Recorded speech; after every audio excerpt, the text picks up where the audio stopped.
छत्रपती शाहू महाराजांचा विजय असो।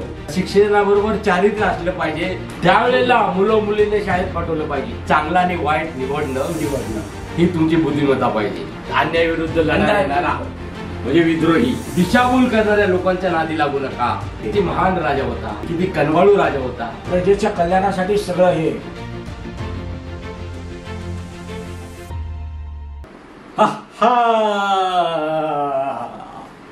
तुम्ही आलात मग काय। आज छत्रपती शाहू महाराजांची जयंती आहे,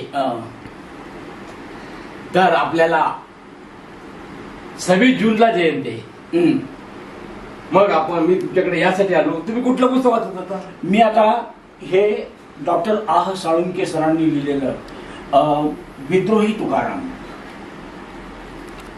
अहो काय विद्रोही हे शब्द त्यावेळेला मला वाटलं की काय खडूस लिहिलेला आहे, खडूस शब्द आहे। तुकाराम महाराजांना काय खडूस बोलतात काय असं मला वाटलं त्यावेळेला। पण तो शब्द गुणात्मक आहे तो, आणि त्याने ना अनेकांच्या जीवनामध्ये मोठं परिवर्तन आणलं। मग तो शब्द म्हणजे काय? तो शब्द म्हणजे बंडखोर, म्हणजेच अन्यायाविरुद्ध लढाई देणारा म्हणजे विद्रोही तुकाराम। अरे हे मग नंतर कळलं मला। असे अनेक लोकांचे बघा गैरसमज आहेत। हो ना, किती गैरसमज। आता मला आल्या हो येताना ते बोलले माझं काय तुमच्या जिभेला हाड आहे काय? मग तुम्ही काय म्हणलात? आणि नंतर बोलले हे शांतपण करू नका, मूर्ख आहात तुम्ही। अशा गोष्टी आहे ना सगळीकडे चालतात तिथं, घरोघरी मातीच्या चुली। आपण शांतपण करू नका पण आणि मूर्ख पण आहात तुम्ही, कसं काय? ते काय परस्पर विरोधी, त्यांना जे वाटेल ते मनात आलं ते बोलतात। तुम्ही म्हणला घरोघरी मातीच्या चुली, मग काय नळी फुंकले सोनारे इकडून तिकडे जाये वारे, ती कुठली म्हण आहे? ती चुली संबंधी। नळी आहे ना, नळी चूल पेटवण्यासाठी नळी लागते, आणि तुम्ही जे म्हणता ना म्हण ती वेगळी आहे। ती ग्रहणशीलता नसते ना, म्हणजे जे ज्यांच्यामध्ये ग्रहणशीलता नसते ते इथून ऐकतात, या कानाने सोडून देतात। मी ऐकून घेईन आता तुम्हाला, पण मला हा प्रश्न पडलाय, घरोघरी मातीची चुली ती झाली की जुना आता गॅस सिलेंडर आले की? परंतु ही म्हण तेव्हा होती जेव्हा घरोघरी खरोखर मातीच्या चुली होत्या। मग आता नळी फुंकली सोनारे इकडून तिकडे जाये वारे, म्हणजे तुम्ही काय म्हणताय? हे शिक्षक लोक आहे ना, जे मुलं ग्रहणशील नसतात ना, मी शिकवलं तुम्ही काय ऐकत नाही, अशा वेळेला ते ऐकवतात। हे मी आता मग एका कानाने ऐकतो। मग आता वाचा छत्रपती शाहू महाराज डॉक्टर आह साळुंके सर काय लिहितात ते। शाहू महाराजांनी त्यावेळेला कायदाच काढला होता। अरे बापरे। राजश्री शाहूंनी केलेला त्या कायद्याचा काही महत्वाचा भाग इथं नजरेखालून घालूया। उद्देश, करवीर इलाक्यातील आमच्या सर्व प्रजाजनांना लिहिता वाचता येऊन आपली स्थिती ओळखून सुधारण्यास त्यांनी समर्थ व्हावे म्हणून खाली दिल्याप्रमाणे नियम करण्यात येत आहे। सर्व आईबापांनी आपली शिक्षणास योग्य वयाची मुले शाळेस पाठवली पाहिजे। काय कडक कायदा या। त्यावेळेला मुलं मुलीने शाळेत पाठवलं पाहिजे, आणि जर पाठवली नाही तर 1 रुपया दंड आहे पालकांना।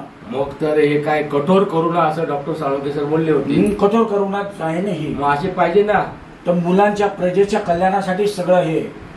आणि म्हणतात बजेट काय होतं त्यावेळेला बघा, त्यावेळेला असं म्हणतात की महाराष्ट्र इलाका राज्य, त्यावेळेला महाराष्ट्र राज्य नव्हतं, पण संपूर्ण महाराष्ट्र इलाक्याचं जो शिक्षणाचा बजेट नव्हता तेवढ्या त्याच्यापेक्षा जास्त शाहू महाराज कोल्हापूर संस्थानामध्ये खर्च करत होते शिक्षणासाठी।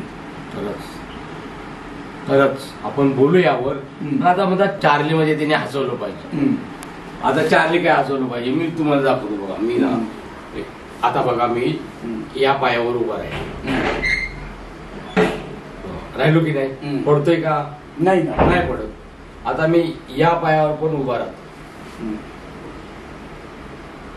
पडतोय का? नाही ना, संतुलन आहे का नाही? मग संतुलन साधताय म्हणला, मग असं म्हणतात की काय जरा डोकं ठिकाण्यावर आहे का तुझं, असं पण बोलतात ना। म्हणजे म्हण आहे ती, बऱ्याच म्हण आहेत बघा, बऱ्याच म्हण आहेत तशा।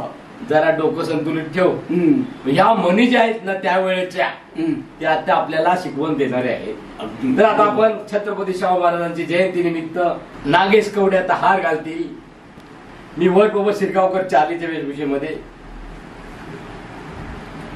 हा छत्रपती शाहू महाराजांचा विजय असो. मग आता जाता जाता जिजाऊ माताला आपले जिजाऊ माता तर महान होत्याच आपले, ते कणवाळू होते. छत्रपती शिवराय कणवाळू होते, शाहू महाराज पण कणवाळू होते. मग जाता जाता आम्हाला तुम्हाला एवढंच सांगायचं आहे की अरे चारित्र्य आहे ना, छत्रपती शिवराय, शाहू महाराज, महात्मा फुले, बाबासाहेब आंबेडकर यांचं चारित्र्य होतं. तर शिक्षणाबरोबर चारित्र्य असलं पाहिजे. दिशाभूल करणाऱ्या लोकांच्या नादी लागू नका, बरोबर, दंगल घडून आणू नका. आणि तुम्ही आमची पोरं जेलमध्ये जातात, आमची मुलं मुली जेलमध्ये जातात आणि शिक्षण तसंच राहतं. म्हणून विवेकाचं वापर करा. सद्विवेक बुद्धी, सद्विवेक बुद्धी म्हणजे चांगला आणि वाईट निवडणं ही तुमची बुद्धिमत्ता पाहिजे. एवढंच सांगतो. छत्रपती शाहू महाराजांचा विजय असो.